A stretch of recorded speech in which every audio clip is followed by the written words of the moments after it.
Alright, hey guys, I decided to try some Super Adventure Box on the final day it's available. I'm probably going to be listening to a podcast while I'm doing it, just so it's not a complete dead silence. So let's get to it. Let's see here. I've gone ahead and done some of it already, just a little bit.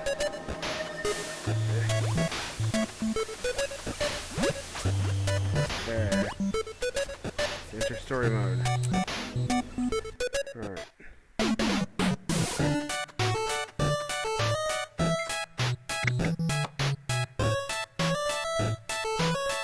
I want to wear that. I look like a DLC character cycling over here wearing this and sunglasses. My character during the cutscene. Yeah.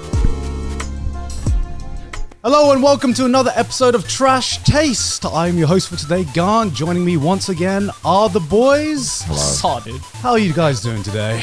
Yeah, Good. doing alright. You guys have had a busy, I guess we've all had like a busy week, I was right? about to say, like, you really started off with, like, the deepest sighs. Like, how's it going, guys? You sound like you didn't want to be here. Honestly, yeah, it's been. I think it's been a pretty busy week for all of us, either traveling or doing stuff. Joe, you went to Korea for the first time, didn't you? Finally. I wanted to ask you about that. Finally went to Korea. Yeah. Just for, like, 3 days for Aki's birthday. Right. Yeah, it was freaking awesome. Yeah, I mean, big surprise. Korea's kind of cool. Yeah, it is. It is. Wow. Big surprise. Huge revelation. The food there was freaking amazing. Wow, no one knew that before. Yeah. But yeah, I don't know. We were just being tourists for 3 days, just because I've never been there. Aki's never been there, and it's so close to Japan. Yeah. Right. Yeah, like 2 hour flight. Yeah, it's like Yeah. it takes longer to get to Okinawa than it does to Korea. Exactly. And I've been to Okinawa like 5 times. So Yeah. I'm just like, okay, I have no excuse. I gotta go. Whereabouts did you stay? Mostly just in Seoul. Yeah. I think because we only had 3 days, so Yeah, I it's figured not like, enough traveling yeah, much. I was like, should we take a day to go to Busan or Gangnam or like other places like that? But I'm just like, I just kind of wanted to explore actual Seoul because it's a lot bigger than I thought it was going to be. Yeah, it's fucking massive. Yeah, Yeah. because like you see it on the map, right? And it's Yeah. just like, oh, it's like not that much different to like Tokyo, for example. Yeah. It's so much bigger than that. Because like even if it just seems down the road, it's like, oh, it's 20 minutes by train, and I'm like, how does that work? But yeah, so because we have like a couple of friends who like used to live in Korea quite a long time, so we were just like, just give us recommendations for like the most touristy shit we can do. Yeah. So we went to like the food markets there and like I guess the equivalent of Tokyo Tower in Seoul, which is called the Namsan Tower, I think it's called. Yeah, it was really cool. Just super chill. One thing that I was pleasantly surprised about is that everyone can speak English there. Yep. And it's awesome. It's Even if you walk into a store, right, and immediately they greet you in Korean, but then the moment you start speaking English, they just switch to full on fluent English, and they're just like, oh, okay, yeah, sure. Yeah, I was surprised by that when I went to Korea as well, because there were a few times where I was just like, me and Tim were like staring at like the train map, trying to figure out how to get to the place we want to go. Yeah. And every time we stood there for like more than a minute, someone came over and was like, "Oh, do you need help?" In like perfect English. Yeah. And would explain how to get there in perfect English. Yeah. And I'm just like, yeah, I'm going to see League of Legends. Okay. do you know which stadium that is? I'm trying to watch Imagine Dragons, actually. Yeah. Yeah, but it was so surprising that I think just not only the fact that English is such a prevalent language that's spoken there, but also just one massive difference I saw, especially compared to Japan, was not only that, but also just how much people are okay with being on camera. Because Aki and I were both vlogging our entire trip. And, when you go to, the food markets, for example, and, you'd point the camera at, the food and stuff like that. Yeah. And I think my, Japanese brain kicks in. Yeah. I'm just like, I'm going to try and avoid getting random people into my videos because they might not like it. No, there was so many instances where I would point, the camera towards, a food stall or something. Right. And the man or the woman behind it would just be like, yay! They were so chill and okay with being on camera. And when we were at this random food stall, there was this Korean couple that just started talking to us again in perfect English. Yeah. And was just like, oh, I wouldn't recommend that if you don't like spicy food. In the most like, and I thought like, oh, have you lived outside of Korea before? And they're like, never left the city. They're like, then why is your English so good?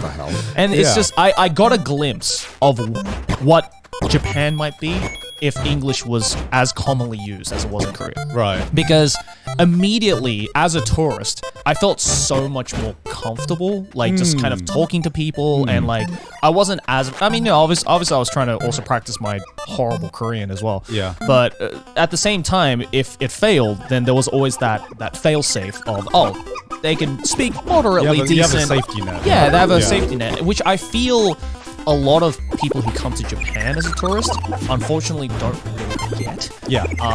Purely because English is just not as commonly spoken, and you get that like face, right? Every time you go. I mean, I think we are very, very lucky to know English because it's such an OP language if you're traveling about. Yeah. And you forget sometimes that, you forget sometimes when you travel, there are some places that just don't know much English at all. And Japan is like one of those countries in comparison to some other major cities and then a lot of like other, like, let's say culturally famous places. Japan doesn't really speak that much English. China's a big one as well. It's like if you go to like any major Chinese city, a lot of people there do not speak English, and you forget, okay, English is only popular in certain places in the world. Yeah. And there are some places, and you've gotten used to being able to just like kind of like push through with, really slow English in some places, Right. but in Japan, it's a lot harder than other places. That's why everyone should learn charades professionally, just in case they don't speak English. You can then at least be like, all right, I know how to symbolize what I'm doing. Like, can I have chicken? Chicken? That's not good. Stick on chicken, please. Stick on chicken. Stick on chicken. Yeah. No, but obviously, the food was freaking amazing there. Like everything. Do you I have had. Korean fried chicken? Of course. I was going to ask, Of course how many we did. times though? Like, I think I would have come back with 15 points of higher cholesterol. I mean- I would have hit it every day. I mean, we only went once, but it's because we tried to have as much variety Yeah, of you Korean did 3 food as days, yeah, possible. same here. So we were just like, we're just gonna try everything. And we saved the Korean chicken till last because it was like, you know, it was gonna slap. Yeah, like, yeah, like, yeah. It's pretty hard to mess up, and I know like, and also my Korean friend was like, go to this place because this is the best place to go. And we went there. Man, I had a food wars moment. I was like 3/4 chub at least eating this chicken, and it was amazing. That's Like fried chicken, man. the Korean, like the barbecue there, the K barbecue there was also amazing and so cheap too. Yeah. It's insane. Like I thought eating out in Japan was cheap, but then when you go and eat out in Korea, it's like It's even cheaper. it's even cheaper. Yeah. It's great because like even the food stalls and stuff like that, I get confused initially because compared to the yen, the Korean won is like one extra digit. So 300 yen in Japan, which is about $3, is 3,000 Korean won. Yeah. So when I initially look at the prices, my heart just goes, oh, but then I realize it's like, oh wait, it's like $3. Yeah. So yeah, I got some of the most like amazing like street food there. Like everyone was so like hospitable and like friendly, and they were so like eager to be on camera as well. Like I had this one woman who like dragged Aki and I into this seafood place, and she just like lured us in. We were like, all right, let's see what happens. Yeah. And she like dragged us into her her shop, and she just started serving us this like fresh crab meat with like like on a bed of rice with like a little bit of kimchi on top. Yeah. And it was the most amazing thing ever. And she was plating it up like she was fucking serving it to Gordon Ramsay. She was just like, okay, I will do you the best thing for you. Here you go, camera, look at this. Like she kept pointing to the camera, being like, focus on this on this right now. I'm like, what are you, a YouTuber? It's like a food review channel happening. But besides, you're always in Japan. And rightfully so, you should assume that people just don't want to get it. Yeah. Yes, of That's course. the correct way of assuming. Yeah. Yeah. But that is, it's weird to think that they're just like, Yeah. bro, I'm the movie star. Get me on camera. How do I look? Angle Yeah. video, flip the camera around. Let me see it. Oh, yeah, okay, good. Yeah, no, honestly, like a lot of them were like that, and it's more understandable if it's like younger people, right? But a Yeah. lot of these people running these food stalls in Seoul, of the older generation, which you would think is not that comfortable with being on camera. Right. But I guess, the place we went to, the famous food markets there's been so many like food channels like doing videos there and TV stations doing videos there. So I guess they're just like used to being on camera now. But I also think this is total conjecture, by the way. I think that when I went to Korea, it felt so eerie, right? Because it was so like you go to Seoul and you look around and you're like, this feels very much like Tokyo. Yeah. Like I remember saying to Sydney, if you had just dropped me in a random place in Seoul and dropped me in a random place in Tokyo, if I did not recognize kanji at all or anything like that, I would have a trouble distinguishing from like first looks which city I'm actually in. Yeah. They look eerily similar, but then you walk around and Korean people, from what I experienced, were just a lot less reserved than Japanese people, right? Yeah. Japanese people are very, very reserved. And I think I would like to guess that internet culture is just a lot more prevalent in Korean culture. I would think. For sure. I mean, it's literally the country that kind of like birthed esports, right? That's where esports had its major roots put into it. So I would imagine that just the whole culture over there is much more aware of just in the internet age and just the online culture. Oh yeah. I believe so, yeah. That's the only country on earth that is, I think, the fastest internet in Japan. Yeah. I think it has one of the believe it. fastest internet connections in the world. I think it's number one. Yeah, I think it's number one, yeah. exactly. I can't remember if it still is, but a while back. I mean, I certainly had no problems connecting to any Wi-Fi, that's for certain. It's so publicly available. Yeah, exactly. Yeah, Did but you partake in the drinking culture at all? Yeah, of course I did. Oh, it is. They are brutal over there, man. Bro. Holy shit. I mean, my only saving grace was that Aki is not that much of a drinker. So I kind of had like a scapegoat for that. But my God, man. Like, I just, even going to like the K barbecue and just looking across the room and just seeing like 20 soju bottles for like 3 people that are just sitting there and they're just laughing and drinking away like it's nothing. I'm like, bro, I feel sorry for the doctors that have to check up on your goddamn liver every year. Like, Sounds brutal. Soju is so tough. oh my God, yeah. But I did though. I guess like the one aspect to, I guess, the stranger friendliness in Korea that almost backfired in a way was there was this, I think it was like the second night we were in Seoul. And we were just kind of walking back from a restaurant, just, chatting away or whatever. And this random dude just came up to me. Random Korean dude. And I knew something was kind of weird because he kind of flagged me down. Yeah. And then he was like, oh, hey, mate, how's it going? He kind of spoke in like a slight Australian British-esque accent. Okay. But the kind where it's like a bad impression. Right. Oh, okay. And at first, I thought it was a fan. Yeah. Right? Because he just came up to me not so nonchalantly. Yeah. And so I responded like I would if it was a fan. I shook his hand. I was like, yeah, man, how's it going? Like, how's your night been? Blah, blah, blah. And then randomly, he just points towards this building in the distance. And he goes, I work there. And I went, cool. Didn't ask. But I'm glad. I'm glad you're happy that you work at that particular establishment that I'm unaware of. And then he just started asking me questions like, oh, where are you guys from? Blah, blah, blah. And that's when I realized, oh, he's not a fan. He's just a random dude who just stopped me and I guess just wanted to start talking to me for some reason. That happened to me twice when I was in Seoul. Yeah. I was in Seoul for like 3 days as well. Yeah. And people like just randomly, obviously we look like tourists. And I think, I don't know if it's normal for locals to do this, but especially I felt like someone just wanted to practice their English. Right. They saw a tourist, they were like, all right, boys, it's time. And unlike Japanese people where they're like very reserved, they're like, can't talk to random strangers, don't do that, don't break people's social boundaries. Koreans are just like, you know what, I'm just gonna strike up a conversation and see where it takes me. Honestly. And I think the only reason why he decided to start talking to me in particular is because I think he heard my accent. And then he mentioned to me that he lived in the UK for a couple of years. Oh, and that's how he learned his English. Right. And I was like, okay, I mean, good on you. Like, your English is certainly better than, the average Korean that I've talked to so far on this trip. But also, it was at like 11 p.m. on a side street. And my first instinct was, this guy's trying to fucking mug me. And I can see Aki's just like shitting herself, just being like, get me the fuck out of this conversation right now. And then I found it really weird when after all of that just kind of chit chat, getting to know, you know, about him and his supposed workplace, he was like, where are you staying? And then that's when the red flag went up and I was like, and I just mentioned some other hotel. Yeah, I just mentioned some other hotel. I'm like, oh, it's like down there. We got to get the train or whatever. And he's like, okay. Do you want me to like take you to that hotel?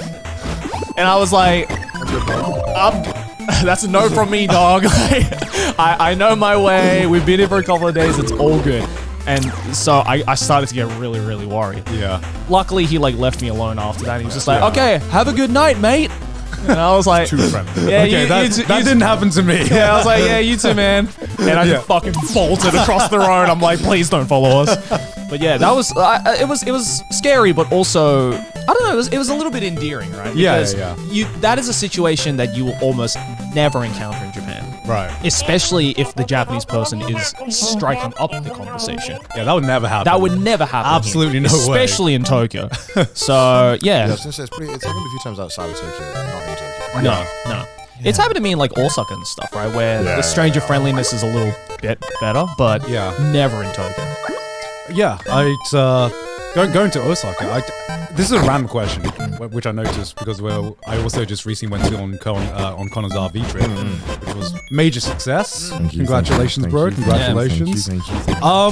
Yeah, why do people on Osaka on the escalator stand on the right hand side and people in Tokyo stand on the left hand side? What's up with that? Oh, that's so that's a West Japan versus East Japan thing. That's what they do. And people in Hokkaido stand mostly in the middle. What? Yeah. Did you ever notice that?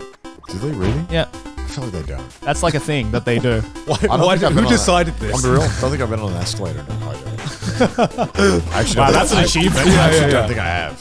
Yeah, but for some reason, I don't know who came up with this rule, but for the most part, if you live on East Tokyo, you stand on the left. If you live in West Tokyo, you stand on the right. I was saying to God, I think this is just like a little quirky thing that they wanted to just keep. I think so. And they were like, that's our thing. Yeah. We're different. we are different from Tokyo. I think they just kept it. Yeah. Whereas like other places are like, we have, I don't know, we're more alcoholic than you. Whereas in Japan, they're like, we stand on the other side of the escalator. And it's like, what? Yeah, I don't know. Yeah, it's just a random piece of thing that I noticed when I went to Osaka. But that's how you can tell if someone is from outside of the prefecture. Yeah. Right? I feel like that's the silent way to out someone to be like, oh, he doesn't belong here. You're not from around here. He's not from around here. The OP way is to just copy what everyone else is doing at all times. Yeah. Everywhere. Pretty much. And then that way you can't go wrong. And then I don't even know which side is left or right. I still haven't figured that out. Yeah, you still have to do this thing. I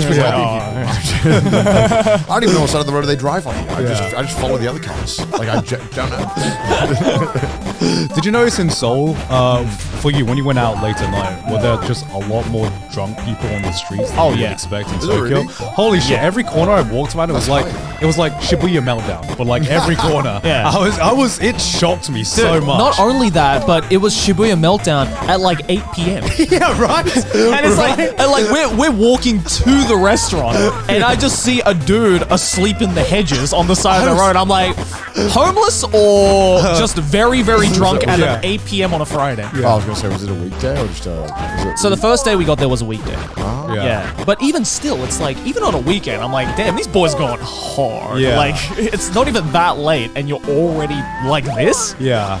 That's one thing that surprised me, because I thought in Japan, there is a big drinking culture here in Japan, especially, with workers and salarymen and everything like that. But in Korea, I think it's just on a whole nother level. Oh, yeah. It's because soju fucks you up so much harder than anything Japan has. They don't just fuck you up, they mix that shit with beer, man. I know. And I know there's a word for it, but it's like, it is, traditional. I think it's called devil's concoction, because that's what it should be called. It is called regret the next day. That's the official Korean translation. Hangover speedrun. Yeah, because I don't know, like soju, I think, like unflavored soju, that shit tastes.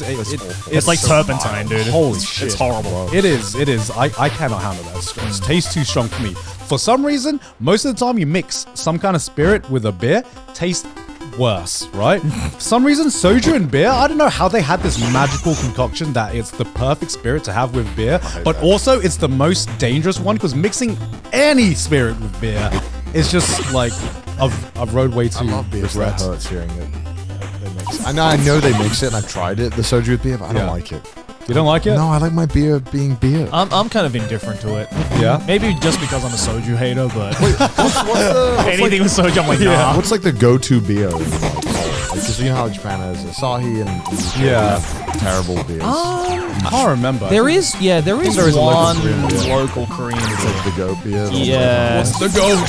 It's. I mean, I wouldn't necessarily call it the Well, goat. no, it's just like it's like the beer that you drink if it's like cheap. Yeah, the oh, ma- Kai the mass- knows it. Kai knows it. Cass? Cass. That's it. Yeah. It's like their like Asahi. Okay, well, Yeah. I think I had it and I think I've like. had this one time. Yeah. I mean, it was alright. Like. I mean, Okay, I've had it, and I don't blame Listen. them for putting soju in it. Let's The just say box that. standard beer shouldn't be the best tasting beer. It should just be a passable beer. No, of It's course. cheap, Yeah. affordable, and very easy to churn out. Yeah, Yeah. Right? That's why Asahi's good. 'Cause it tastes like very what's the word? It's inoffensive. Yeah, it's so Yeah. inoffensive Yeah. to everyone. Yes. Yeah. Even if you're like not a big beer person, you're like, well, Asahi doesn't have much going on. Yeah. It's just very light, very easy. I think Asahi's my favorite out of like the mass-produced worldwide beers. Oh, What's- okay, yeah, okay. what's like not the best beer, Okay, okay. obviously. I Okay, think you meant okay, out of all the okay. expensive Germans, consumable beers. Belgians, calm the fuck down for a second. Okay? Obviously, that crown goes to Budweiser, as we've established. But if you go into a bar or a pub and you see something on tap, and it's just one of like Carlsberg, Asahi, Heineken, all like the normal ones, I'll choose Asahi every time. Oh, yeah, yeah. same. That to me is like it's the most refreshing beer, and it's the most inoffensive as well. Fair enough. But so yeah, I don't rate Thai beer at all. That's just me. I mean, Guys' we had experience. it in You guys Thailand. had it, and I mean, it was alright. I knew they didn't know what was going on with beer when they tried to hand me a straw. That's when I knew. I didn't trust them. I was like, this beer can't be good. No, don't give me a straw. What is that? What is that? What is a Fruit Loop? Yeah, but like, I think the other thing that just got me shocked while I was in Korea was just, man, I haven't weighed myself, but I definitely put on weight because. Oh, yeah. I mean, for one, I was eating so much more because everything was delicious. But I'm like, two, how do these Koreans stay thin? Like, it's insane. Like, because everything just seems so inherently bad for you, especially when you compare it to like a lot of Japanese food. I guess it's the same in Japan though, right? Yeah. Like you can, when you come as a tourist, you can easily eat everything, and it's like most of it's pretty bad for you. Yeah. But if you're living here, you probably eat a lot more healthy stuff. You probably have way more kimchi in your diet. Yeah, oh yeah, oh my god. Probably don't eat fried chicken often. yeah. Dude, my farts were smelling like kimchi. That's how much I was eating. Like, Was there a noticeable taste in the kimchi in Korea compared to foreign, or So- have they got it figured out? yeah, okay. So like, I think the one reason why I rate Korean kimchi over like Japanese kimchi or like anywhere else I've had it is that like the cabbage just feels fresh. Like, even though it's weird because it's fermented, right? So technically it's not fresh. But I don't know, so it has like a certain like crunch to it, I think. Right. That just feels nicer to eat. I think like a lot of kimchi I've had, especially in like Japanese like yakiniku or wherever, is like it can get a little bit sloppy sometimes. Oh, yeah. Right. And very like soupy. Yeah. Whereas I feel with Korean kimchi, they don't overdo it with like the sauce or whatever it is, right? Yeah. So it just feels lighter to eat. I feel like that's more on like the chef or whoever's fermenting the kimchi and how much you ferment it. But I had kimchi at every food establishment I was in Korea, and it was all pretty unanimous with like the freshness Yeah. of it. So I was like, okay, well, I mean, this is a Yeah, Korean. looking for the third person. This sounds like a placebo kind of thing. Yeah. You know? It's just like normal kimchi, Korean kimchi. Maybe it was. I don't know, but Being in Korea. I mean, it made my food experience that much more enjoyable, so I'll take it. But I also ate like way too much tteokbokki because like that's one of my fucking favorites. It's so nice. heavy. It's heavy and like God. The first night I went to this like food market and I got like this full-on bowl of tteokbokki. This thing looked like it was sitting in a bowl of lava. Like it was so much sauce in it, and it was red as hell. filling, man. It's so filling. I'm not a big fan and, of tteokbokki. and God, my asshole was on fire the next day, but goddamn was worth it. It was so goddamn good. Here's what I want to know: how was the airport in Korea? Okay, I so don't know why. I feel like you can judge a city pretty accurately on the quality of the airport. Really? I feel like it gives you an indication of what to expect. Think about every airport you've been to. I feel like it's very reminiscent of the city as a whole, right? maybe. I don't Can you know. name an airport that feels wildly different to the city? I'm trying to think, right? Because a lot of airports are very just neutral in my mind. There's only like the big cities that stand out to me. Yeah. So like where we landed, which was Incheon Airport, which is I guess like the main Two airports. Yeah, there's a number of airports in Seoul, I think, but Incheon is kind of like Incheon reminded me of Narita, where it was like kind of outside of the city. It was like an hour and a half away from Seoul Central City, but but that's where all the international flights land, so we didn't have a choice. That's the major one. Yeah, but it very much reminded me of Narita in a lot of ways, whereas like very bog standard, very grey, simple, nothing like, you know, they're not going like avant-garde with it like they do at Haneda, right? Yeah. I was like, yeah, I mean, it's fine. It was a passable airport. I mean, anything compared to LAX, right? Like, so it's like, as long as it's not LAX level, I'm happy. Just keep me out of LAX and JFK. Yeah. I just like making mental notes of airports to go to, of like which ones I liked. And which What's your favorite airport? Ever? Yeah. What, dude? I really want to go Singapore. to this. Singapore is like Singapore's the goat, man. Singapore is the goat. Oh, I agree. I really want to go to that one. Yeah. Not to Singapore, just the airport. Once I get to the airport, I'm like, all right, I'm good. I'm going back. I've been to Singapore, guys. I want to go to the Singapore airport to go to a better Southeast Asian country, right? Fellow Southeast Asians in watching this. As a Malaysian, I would agree Changi is very... Oh, it is a fucking nice airport. To be fair. Why did I say fellow Southeast Asians? Fellow Southeast Asians. I'm one of you. Hello, fellow Southeast. Hello, fellow white people. How are you today? I don't know. Trying to think. Which one's been I think Vancouver Airport's okay. Vancouver's pretty nice. Yeah, Vancouver's very nice. I've never gotten off in Vancouver, but I've laid over at Vancouver Airport. It was quite nice. Yeah. I'm trying to remember which airports have left an impression on me. Vancouver has one of the best designs of like terminals I've seen. It's got like a very nice theme to it. I think it's meant to be like I don't know. It's like all indigenous. Right. It's lovely. All I remember from Vancouver Airport Such a is middle-aged man conversation. Which airport is your favorite? The only thing I remember from Vancouver Airport is that on the way to immigration, there's this like massive waterfall inside the actual airport. And I'm like, ooh, that's pretty. Like you know, I think to all the airports I've been to, I feel like they do kind of do a very good job of like mirroring the city vibes in many ways. Like LAX is like dysfunctional, but you can pay a lot of money to make problems go away. Yeah. And it's just a mess in a war zone. The UK is like kind of fun, but also just a lot of headaches, which I feel like is the UK. What about Sydney Airport? Sydney Airport was great. I had a great Just time good at Sydney vibes. Airport. You know, Good vibes. It's but and a lot of that's a alcohol. dub for us, Yeah. Like so many, like Sydney. I've never seen another airport do this. Sydney Airport, like on the way to go to the passport check, I've never seen so many alcohol shots. It was like last chance, and then you go through. You're like, all right, another last chance, and you're about to go through. Like, seriously now, you can buy 4 bottles. It's like tax free. What are you doing? And then when you get through the passport thing, it's like you put in your ticket to go through. It's like, where is your 4 bottles of alcohol? Yeah. You didn't buy any. You dumb? Yeah. Go back. Your mate. They're like, you don't understand how expensive Jono booze wants is 4 bottles outside of this. Bombay Sapphire. Yeah. What are you doing? That's what every Australian complains about when they go abroad. They're like, the Bombay Sapphire is this cheap? Do you know how expensive it is in Australia? Dude, it's Holy like shit. a bottle of Bombay in Australia is like $65. It's fucking ridiculous. That's why every time I come back home, my dad is like, 4 Bombays, mate. That's all I need. It's not even that good gin, but it's just like pretty good. Yeah. And it's like very good like consumer gin. I think. Yeah. You can get like fancy craft shit. Yeah, I really like Sydney Airport. But like, I didn't know if I actually liked it or I was just relieved because it was such a big contrast from flying to LAX to flying to Sydney. And I was just like, oh my God, a pleasant experience at an airport. Okay. Oh, I've missed this so much. I remember when I went to New Brunswick Airport in Canada. New Brunswick is like right east, just before Nova Scotia. Right. Which was the weird thing as well, because I didn't realize that even had its own time zone. Outside of the normal US one. It's minus, so the UK is 0. Right. New York is -5, typically without, let's say, ignore daylight savings. This one was -3. So it's 2 hours ahead of New York because it curves around like that. And this airport was so small. The person who checked me in then also helped like get the bags off the belt and hand it to the people picking them up.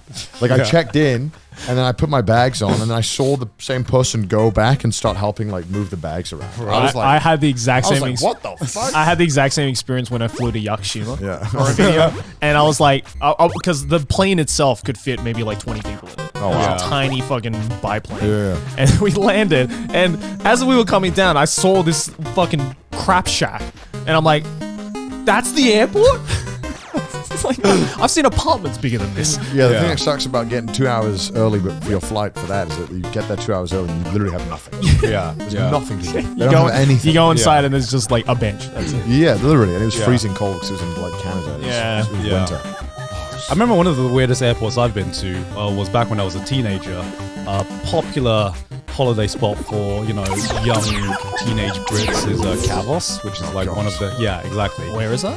It's like an sorry, Isn't it in Spain? I think it's Greek. It's It's one of the Greek islands. Sorry. Yeah. Oh yeah. Okay. Yeah. Greek people It's not my think about favorite Ibiza. holiday in the world, you know, but as a British teen, you go there and you just get fucking shit-faced hammered every day. It's that kind of holiday. Yeah, the equivalent in Australia is Bali. Okay, right. It's the only destination to go to just get hammered as a teenager. And I remember the passport check at that time when I flew there was we landed and we go into the airport and I'm waiting for the passport check and everyone's like, all right, bring your passports out. And there's one security dude, no desk, no nothing, just standing there, and you're literally just waving your like there's a group of people just waving your passport as you like walk past him, and that was the passport check, and I was like, what is going on right now? Where's the national security? It's just dude going, yep. Are you? Yeah. I've had a harder time getting into some nightclubs, and I'm coming into this country, and all I'm doing is just flashing my passport. Like what? I don't know if it's still like that, but that's what it was like when I was 18. Jesus Christ. Yeah, I mean, I think that was, I remember I went to Greece and it was pretty much like, they were like, all right, what are you coming in? Yeah. No, don't get that. I don't get paid enough to check your passport. This episode is sponsored by Boxu. What are you holding there, Connor? Why, it's a Boxu. That looks magnificent. Tell me all about it. Well, Joey, I thought you'd never ask, because Boxu delivers the experience of tasting authentic Japanese snacks, candies, and teas sourced directly from century-old small family businesses. And their mission is to empower Japan's traditional snack makers by sharing their authentic food and stories with the world. Jan, what theme do we have today? Well, Connor, the first Boxu you get is called Seasons of Japan. It's basically Boxu's greatest hits for all of their snacks that everyone loves. Look at all those snacks! Look at that, baby. What are you going to get? Oh my god, what do I choose? And after the Seasons of Japan box, you'll get a new theme every single month. Oh, I'm gonna try these tomato arare, these tomato flavored we've had rice those. crackers. We've had those before. Those are Those good. ones Those are good. bang, Look at that, baby. Big Mama. Crunchy, flavorful, tomato. I remember this one. I binged myself on the white strawberries whenever these comes in my Boxu boxes. That looks good. Every time, baby. 10 out of 10. Not only that, but every Boxu comes with its own tea pairing as well. This month we have the organic genmaicha. And we've been living in Japan now for a while, and we never see snacks this unique at your standard convenience. To get $15 off your first Boxu Japanese snack box, use our code TRASHTASTE at boxu.com. That's BOKKSU.com. That is BOKKSU.com with code TRASHTASTE for $15 off your first order. But you went on your RV trip. I did, yes. 4 days. Yeah, of 4 days. RVing, 12 hours of live streaming a day. God damn. Yeah. Long time, but I think it went really well. At least you got your hours in. Yeah, I did get the old hours in. You know how it is. It was really fun. Very stressful. Very, very stressful. Very tiring. Of course. You wake up 1 hour of prep and then go live, and then 1 hour of prep and then sleep. Rinse and repeat. Jesus. And sleeping in an RV sucks. It sucks. Well, it was a pretty big RV though, right? Like, Yeah, you got the best bed as well, though. I had the best bed, but it still sucks. so what the fuck are you complaining about? He had the double bed. Yeah, I mean, It's only a double bed. It's not a queen. listen. It's a cushion. It's a cushion. Okay, and so I rented so when I rented this RV, you could tick a bunch of things you wanted to rent with it, and I rented like the sleeping bags and the pillows. Yeah. And I mean, I'm not a picky guy, right? Yeah. I mean, okay, I lie. I'm a picky guy. That's cap. Yeah. I'm a picky guy. Yeah. But for this, like when it's a video shoot, I'm like whatever gets it done. You know what I mean? Yeah, It's sure. like whatever we do to do. Like you're not there for a holiday. Right? No, if it's a holiday and this happened, I'd be like, excuse me. But I know whatever. Where is my king bed? I would have. Okay, so we rented the sleeping bag and pillow set. We get this pillow, and it's literally just this like it's just a floatable like device. You would blow it up. Yeah, it's like a pool noodle. Yeah, which is like, it's fine. It's fine, but it's like I feel bad when I'm asking I got Pete and Didas joined me, and I feel bad when I'm like, hey guys, come join me. By the way, you got to be on camera for 13 hours, and you have to sleep on an air pillow. Yeah, I was just like, I'm sorry guys, man. I'm like, we can buy real pillows if you want. I'm like, no, it's fine, it's fine. It just sucks because you just want a real pillow sometimes. Yeah. Why didn't you just like go to like a donkey and get a cheap ass pillow? Yeah, probably should have done that. Yeah, probably should have done that. Yeah, I'm gonna out myself for a bit. I didn't sleep on the RV. Yeah, he didn't. Okay, I think I immersion ruined. Immersion, I know. So I got there on the third day. And I remember like I had a fucking mission getting to the RV on like the first day itself. And I remember, at the end of the third day, everyone was fucking knackered. And you could tell, right? You can tell the difference between, Didas and Pete, who I would say have been creating content for like a shorter amount of time than I have, because I'm like, when the cameras are off, I'm like, okay, we need to do a shoot tomorrow. I need to be well rested. They were being great mates, and they would be like, oh, let's do the RV experience. It's, we're fine with it. We don't need the pillow. I got there, and I remember asking, so where am I sleeping? And they told me where I'm sleeping, and I measured it out, and I'm like, I can't even. I was the tallest one, so I was like, I can't even lay flat, And I was like, do we have a pillow? And they were like, no. So I was like, in my head, I was planning out, okay, how am I gonna sleep? Am I gonna like take my coat out, use that as a pillow? Luckily, that was the day where there was like an extra like 2 beds that they had booked for that day. Every day I booked like a bunch of extra beds in the hotel or whatever, just because it was like, all right, if somebody wants to, I'm not gonna be like, you have to sleep in the RV. I'm like, I'll do it because I feel like it's my thing and I should. Yeah. But anyone else, I'm like, fuck it, go sleep in the go sleep in the hotel. For sure, yeah. So after the cameras had rolled off, it was like 10:30 or something. The staff were like, everyone's knackered. The staff were like, all right, last call. Is anyone going to sleep in the hotel?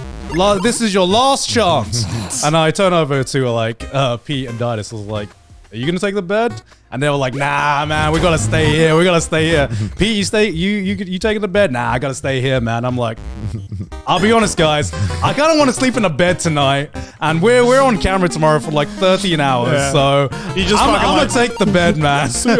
I've had enough shoots in my life that, cause here's the thing, I remember when I first started like doing IRL content, I really wanted to get involved and immersed, and now, like, how many years after Trash Taste, I'm like, I just want a good night's sleep if I know I'm making content. You can say that because you've experienced the Trash Taste road trip. Oh yeah, that where like that gave me so much knowledge into just how important a good night's sleep is. Holy shit! I think it was because of the Trash Taste road trip where I was like, I'm gonna be real, Connor. I want a bed tonight, No, we were like, yeah, go, just go. We were like, get out of here. Just understandable. Get out. Have a good night. I mean, I would have done it if there was no option available, because that's what I signed up for. But I was like, if the option's available, hey man, I'm gonna take it, man. I'm gonna take it. I'm sorry. Okay. Yes, I'm weak-willed. Okay. Yes, I know. Wow. I know. Okay. It's fine. You have to. I think what's important that you were on the stream. Yeah, exactly. Matters, right? Exactly. But it was fun. Yeah, it was great. It was a ton of planning, a shit ton of planning to get everyone to do. Because we had to find like activities to do every day that was cool and would be interesting. And we had to make sure that we'd get signal. And if we didn't, we had to figure out other solutions. Because I wanted to stream it in basically 4K. So, because Twitch doesn't let you stream in 4K because it's terrible in that sense and doesn't let you do it. And I've complained so many times. I'm like, Twitch, please let me stream in 4K. But they say no. But you can like still stream in 4K and then downsample to 1080p and it still looks great. Yeah. So I really wanted to test out this 4K equipment and test out a camera with a better microphone to really try and make the IRL stuff feel more, what's the word? Upscale? Like, I don't know, like more production. Higher quality? Yeah, like it feels more like a TV show. Yeah. Where the camera doesn't stop rolling. Right? Sure, yeah. Which has its benefits and has its downsides. But, it seemed pretty possible. You just need a fuck ton of internet and good internet. Because you need like 5 to 4 times the bandwidth of a normal IRL stream for a 4K stream. So it's a lot more stuff going on. Right. And it breaks way more often. So I kind of kind of was looking around. I started asking a bunch of people who knew all this stuff better than me. I was like, what camera is the best for this? Also, how do I do this? And how do I literally do everything? So you go and ask someone like, hey, what camera do I use? Then you'd be like, you go to the guy who knows how all the software works. Like, hey, will this camera work with this? This guy told me to get this camera. He's like, yeah. I mean, theoretically. And then I needed, dude, there were so many little things that went wrong before I even started the RV trip where I was like, I don't even know if this is going to make sense. Like, this new thing came out.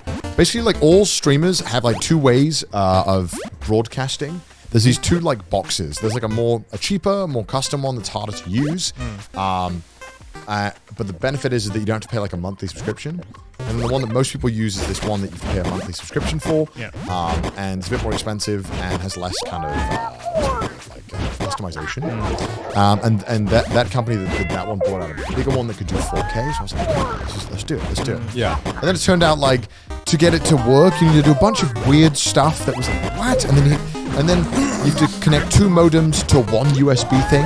Yeah. How do you connect 2 modems to one USB? We need a USB splitter. Yeah. And then that doesn't work for some reason. And then I asked the company, I had to like speed dial the company and be like, hey, how do I get this to work? Because in the guide it says you can do this. Like, oh no, you need a specific cable that isn't released yet. And I'm like, what? But then they were like, oh, we can send you something. And I was like, oh, cool. But like, how was I supposed to know this? Yeah. So luckily they sent me those and they arrived in time. Yeah. This whole fucking headache. This is even before we even planned what we're doing. Yeah. Getting the RV, getting how are we going to film this thing, how are we going to do it. Basically headache after headache. Yeah. We got it to work though. And it looked pretty damn good, I think, for the most part. Yeah. Like we had to get creative with some solutions. So we even bought like a Starlink internet, which Fucking hell. to get that to work remotely, I bought like a giant power generator thing. Like a You giant- didn't use God's one? No, he bigger. bought like Oh, the it's bigger. final form of that, man. Oh, it's big. Yeah. It's like a giant battery that you charge, and it takes hours. Basically just a generator at this point. Right. Yeah, it's a generator basically, and then you basically like we only had to use. Luckily, thank God, we only had to use it like once or twice. Because it could get like way better internet than any of the cell phone towers could give us. Yeah. But it's just like, you know, you're trying to stream and then you're like, all right, what's the internet? Oh my God, it's shit. And then you're on camera like, okay. And then you're like, all right, can we get the thing out? Can we hook it all up? And it's like, you're just juggling so many things and you're constantly checking all the text working. And then there's other stuff like we have the tracker on the map that shows you where I am, but I have to do that as well. So it's like you're juggling just like 5,000 things. Dude, this is why, like, as much as I want to try more IRL streams, I'm just so scared to, because I do not want to deal with that stress. Like, Yeah. It sounds like a fucking nightmare. Well, you can just hire me now, and I'll do it for you. Can I get a mate rate? Or We can get a mate rate going. sick. Yeah, I mean, and it sucks because like I try to show these guys how it all works, and like with people who I bring along, but it's so tough to explain to people how a lot of this stuff works and if it breaks, how to fix it. Yeah. So it's still like if something breaks, more often than not, it's like, all right, guys, gone, entertain. I'm going to go and fix everything real quick. right. And it's very frustrating, but I think it's worth it in the long run. Like it's Yeah. a ton of stress and it's a ton of anxiety about if it's working. But I think the results speak for themselves. It looked amazing. What People seem to really activities enjoy did it. you do? Oh, I For should anyone have. who Yeah, I didn't forgot to watch, even mention. I'm just too busy talking about the tech. Yeah. That's the part I spent so much time on. Yeah, I forgot. Everyone's about like, but the dolphins though, the that. dolphins. Yeah, we went. So day one we did. We started in. We picked up the RV in Shin, Osaka. Yeah. Which is the bullet train stop in Osaka. We drove to Awaji and then we started there. And so day one was just all of Awaji Island, which is beautiful. It's a stunning island that connects mainland Japan to Shikoku, and It's also weird fucking. it's weird. They have so much touristy stuff though. Like if you're a tourist, you shouldn't sleep on Awaji Island. It's so cool. They have so much support for English-speaking tourists as well, and they have a shit ton of stuff. Yeah. So much anime stuff on Awaji Island as well. Yeah, they have the Naruto theme park and the Hello Kitty hotel, I think. Yeah. It's all there. Yeah. And a bunch of other, just like, So why much is stuff. this Yeah. here? So much kind of stuff. Thing, yeah. And, you know, one of the biggest challenges of doing IRL normally is getting permission. Yeah. And we had such a big rig that where there was no way we could like, you know, kind of go in Sneak and around. just Yeah, hope, yeah. not even sneak around, but like hope that it would just kind of be okay. Like we had such a big rig that like we had to get in contact with everywhere and arrange everything beforehand. It's got a career in it now. right. Apparently, I should go to fucking Korea. Yeah. Like that's what I should have been doing. But luckily, like everything we got permission for, it was all chill and it was great. So day one, we did did a Zen experience in this like Bond villain headquarters. Conveniently, that's not a day I was there. Yeah, so, yeah. you know, Pete got the dub on that one. Yeah, and we had like fun. We kind of made a fun challenge out of everything. And it was like, dude, this thing was sick. You guys would love it. You guys would love it. Yeah. It was literally just this beautiful wooden structure that just extends over this view of like a bunch of trees and a bunch of landscapes in Oaji, and you can just meditate with a professional, I guess, Zen master. Oh, that's Was cool. it the woman that was there? I saw the there was a clip. Thai woman. Yeah, because I saw the clip of like the women introducing you, Yeah. and I was like, I think I hear a Thai accent. Yeah. Yeah. Wouldn't surprise me. I think his name was Bilal. Was it Bilal? No, the woman. No, the guy. The guy was Bilal. Yeah, Okay, Bilal, who right. is from Virginia, who trained with the most zen place trained on the with planet. I think like masters of meditation in Japan, but I think they're originally from India. But so he learned everything in Japanese from right. I think an Indian guy. I think so. Yeah, I'm not sure again, but he basically just went through it, and he was awesome. He was up for the banter, even though we were kind of trying to make a joke or two while meditating. Yeah. It was so much fun. It was great, and then we went to do Kawara tiles, which we'd done before. Yeah. But then I beat my record, and I beat their local record in that Hell shop. yeah. I saw that clip, man. Yeah. That was so fun. That place was great. They had costumes.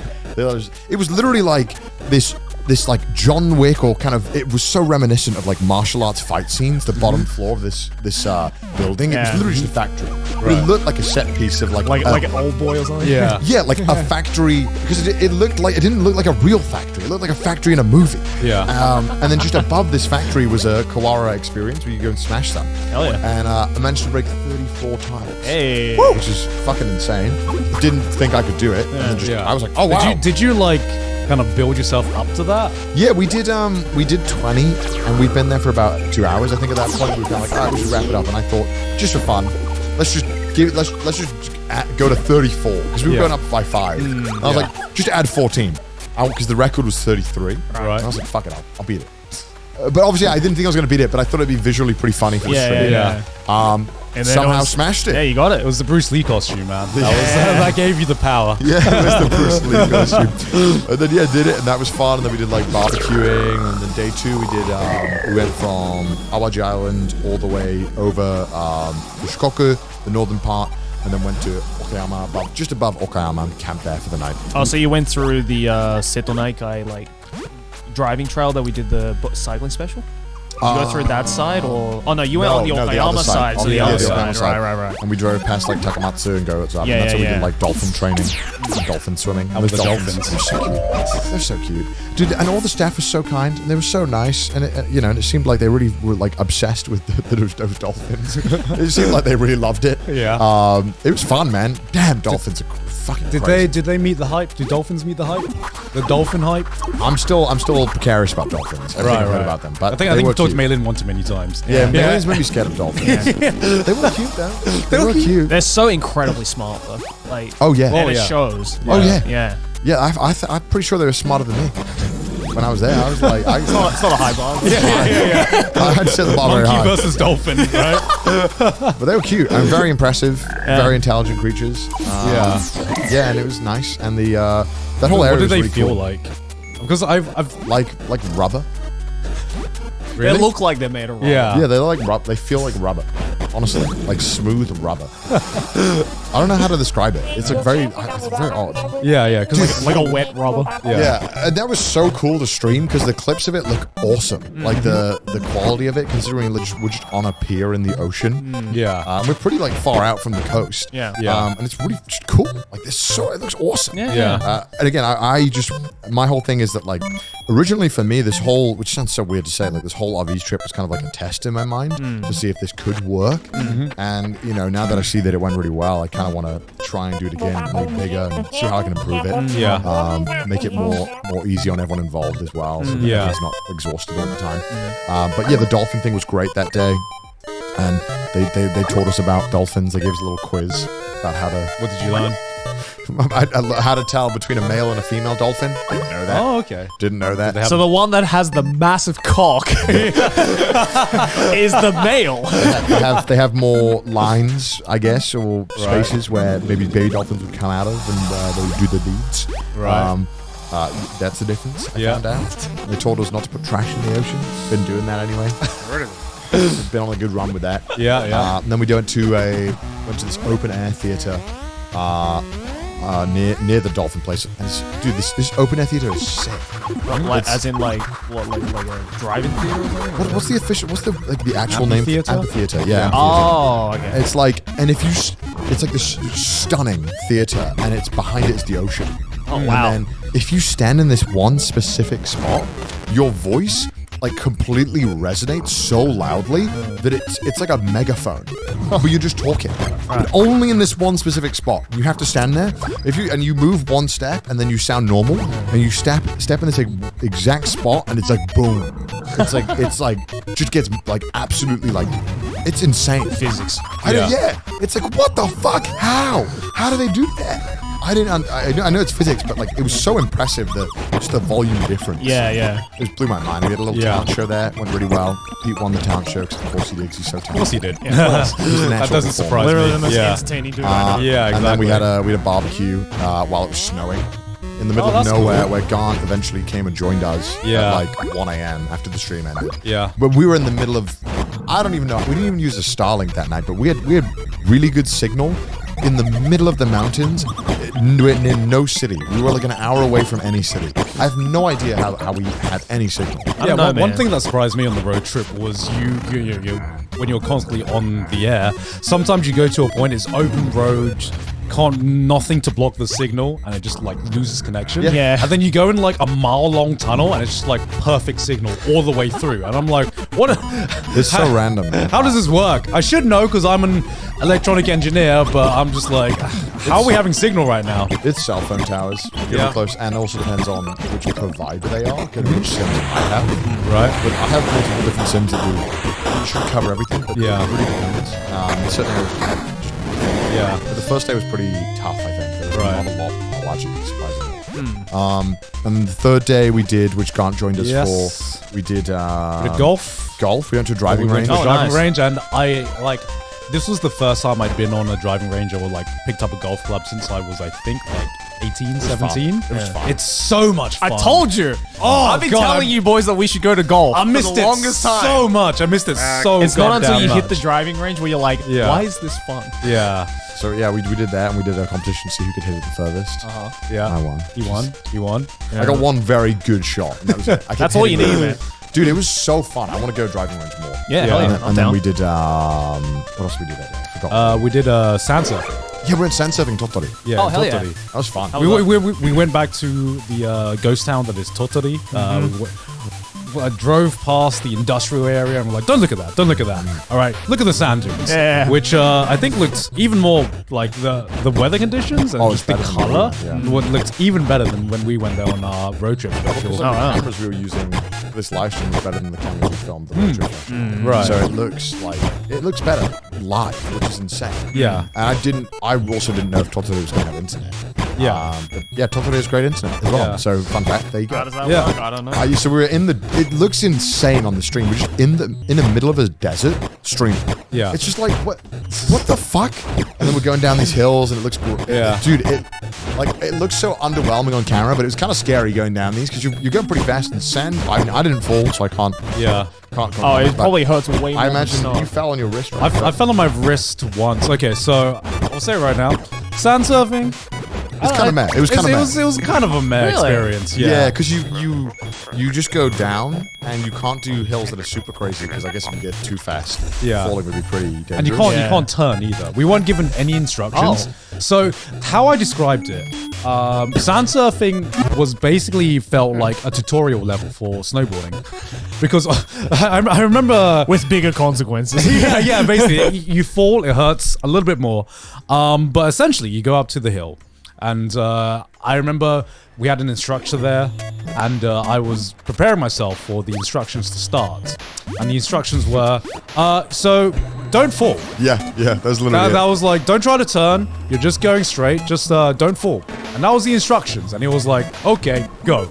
You might as well have just like been on a sled then at that point. Like that would have been no different. Actually, he told us before we started, he was like, if you think this is going to be like snowboarding, you're going to fail. Yeah. And I was like, what? It wasn't that hard, actually. He was captain. Yeah. He was Yeah, like snowboarding. You just have to balance the same way. Yeah. But also, all he said was, he said it might be too hard, so he brought sleds as well, which was kind of worrying because I was like, uh-oh, that's not good. Too hard? Is someone going to hurt themselves?